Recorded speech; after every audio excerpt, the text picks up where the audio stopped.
स्वागत है हमारे YouTube channel SK study point पर। आज आप लोगों के लिए फिर है जो साइंस क्वेश्चन लेकर आए हैं, क्योंकि साइंस हम स्टार्ट किए थे आपका फिजिक्स में, और फिजिक्स में आपका चल रहा था ऑप्टिक्स का पार्ट। हम कल 25 क्वेश्चन लाए थे, उसमें से आज फिर है जो 10 क्वेश्चन है, क्योंकि अभी हम आए हैं और टाइम नहीं मिल पाया के कारण हम 10 क्वेश्चन आपको डिस्कस कराने वाले हैं। तो चलिए इसको 10 क्वेश्चन कर लीजिए, आपका जो बेहद इंपॉर्टेंट है। अगर आप बिहार की तैयारी करना चाहते हैं, बिहार पुलिस की तैयारी या फिर बिहार एसएससी, तो जो जिसमें साइंस पूछा जाता है तो आपके लिए बेनिफिट है। चलिए देख लीजिए किस टाइप का क्वेश्चन है, आप बनाने का प्रयास करेंगे। देखिए पहला क्वेश्चन कह रहा है कि जो वस्तु सभी रंग को अवशोषित करते हैं वह दिखता है। कैसा दिखता है? तो जो वस्तुएं सभी रंग को अवशोषित कर लेता है वो काला दिखता है। तो ऑप्शन नंबर क्या हो जाएगा इसका? यह सटीक आंसर हो जाएगा। चलिए दूसरा क्वेश्चन आप देख लीजिए। दूसरा क्वेश्चन में पूछा जा रहा है कि जो वस्तु सभी रंग को परावर्तित कर देता है, तो सब परावर्तित कर देता है तो वह दिखता है। तो कैसा दिखता है? तो वो दिखता है उजला। तो दोनों पॉइंट याद रखिएगा, जब सभी रंगों को आपस में रिफ्लेक्ट कर दे तो उजला दिखाई पड़ेगा। कंजप्शन कर ले मतलब अपने पास रख ले सभी रंगों को, तो उस जो होता है वह काला दिखाई पड़ता है। चलिए तीसरा क्वेश्चन की बात करते हैं। तीसरा क्वेश्चन में आपको कहा जा रहा है कि हरा रंग के वस्तु के अंदर कौन सा रंग नहीं होता है। देखिए यही क्वेश्चन आपसे पूछा गया है। तो हरा रंग का वस्तु, देखिए कोई भी वस्तु मान लीजिए ये हरा रंग का वस्तु है, ग्रीन है, तो ये हरा क्यों दिखाई पड़ते हैं? क्योंकि ये हरा रंग को अपने पास नहीं रखता है ना, अपने अंदर नहीं रखता है, अर्थात वह रिफ्लेक्स कर देता है, जिसके कारण से वो हरा दिखाई पड़ेगा। इसका मतलब हरा रंग के जो वस्तु है उसके अंदर में हरा रंग नहीं होगा। डायरेक्ट आंसर होगा आपका बी हो जाएगा। तो 3 नंबर का 20 आंसर है। चलिए 4 नंबर क्वेश्चन में देख लीजिए। 4 नंबर में आपसे कहा जा रहा है कि लाल गुलाब का फूल हरा प्रकाश में किस रंग का दिखेगा। यानी लाल गुलाब का फूल है, गुलाब लाल है और उसको हरा प्रकाश में देखेंगे तो कैसा दिखाई पड़ेगा? तो आपका वो काला दिखाई पड़ेगा। कैसे दिखाई पड़ेगा? काला। ऑप्शन नंबर बी हो जाएगा। चलिए अगला क्वेश्चन है 5 नंबर में। 5 नंबर में देख लीजिए अब क्या कहा जा रहा है। 5 नंबर में कह रहा है बिना माध्यम परिवर्तन के प्रकाश के पथ किसके कारण बदल सकता है। यानी बिना माध्यम के परिवर्तन में के प्रकाश के पथ किसके कारण बदल सकता है, ऐसा क्वेश्चन पूछ दिया है। तो ये बदल सकता है आपका विवर्तन के कारण। ऑप्शन नंबर सी हो जाएगा। सटीक आंसर क्या हो जाएगा इसका? सी हो जाएगा। देखिए विवर्तन की खोज की बात करें तो इसकी खोज जो है फ्रांसिस्को ने 1965 ईस्वी में किया था। साथ में इसकी साथ रहने यानी खोज में जो सम्मिलित एक और साइंटिस्ट था, उसके नाम था गैरी माल्डी। ये दोनों ने मिलकर साथ खोजा था विवर्तन की क्रिया। चलिए अगला क्वेश्चन आपका दिया हुआ है 6 नंबर में। 6 नंबर में कह रहा है कि प्रकाश के विवर्तन के उदाहरण है। देखिए प्रकाश के विवर्तन का उदाहरण कौन है? इसमें से पहला ऑप्शन कहा जाए कि पत्ते की परछाई गोल बनना, सिलिक एसिड का चमकना। तीसरा नंबर में बोला रहा है तलवार की परछाई में धार ना बनना। अब है इनमें से सभी, इसमें क्या हो जाएगा? तो विवर्तन के उदाहरण है, ये सभी आपका विवर्तन के उदाहरण है। कोई भी पत्ते है किसी पेड़ का, तो उसका परछाई अगर नहीं बन रहा है तो इसका मतलब क्या है? विवर्तन का उदाहरण है।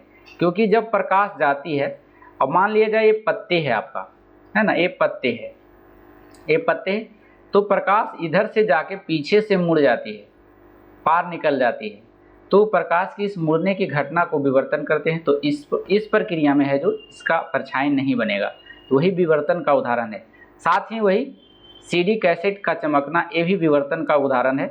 तलवार की परछाई में धार ना बनना, जब तलवार को हम लाइट में रखेंगे तो उसकी धार भी परछाई में नहीं दिखाई पड़ेगा। इसका कारण क्या है? किसका उदाहरण है? ये विवर्तन का उदाहरण है।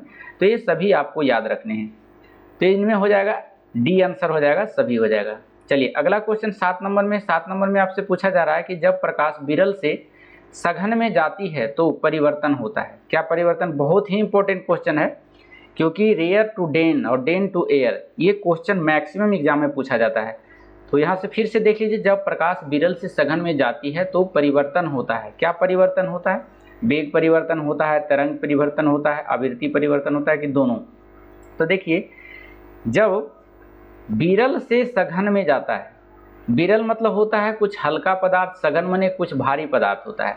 जैसे यहाँ पर हम ले लें शीशा और यहाँ पर ले लें हवा, तो शीशा जो है सघन हो गया, हवा जो है विरल हो गया। तो हवा विरल है और सघन शीशा है, तो विरल से सघन में जाती है तो इसका मतलब उसका वेग भी घट जाता है, यानी परिवर्तन हो जाता है, तरंगदैर्घ्य भी परिवर्तन हो जाता है, लेकिन आवृत्ति उसकी परिवर्तन नहीं होता है, इसीलिए वेग और तरंगदैर्घ्य होगा, ऑप्शन नंबर डी चला जाएगा। चलिए अगला क्वेश्चन है, जब प्रकाश सघन से विरल में जाती है तो परिवर्तन नहीं होता है। देखिए फिर उसी क्वेश्चन को घुरा कर पूछ दिया। अब की बात जो है सघन से विरल की ओर जा रहा है। सघन मतलब कोई वस्तु हम ले लिए, मान लिया शीशा ले लिए, लेड ले लिए, और विरल का मतलब हवा ले लिए क्योंकि इससे हल्का है। तो अब है जो सघन से विरल की ओर जा रही है लाइट, प्रकाश जा रही है, तब परिवर्तन नहीं होता है।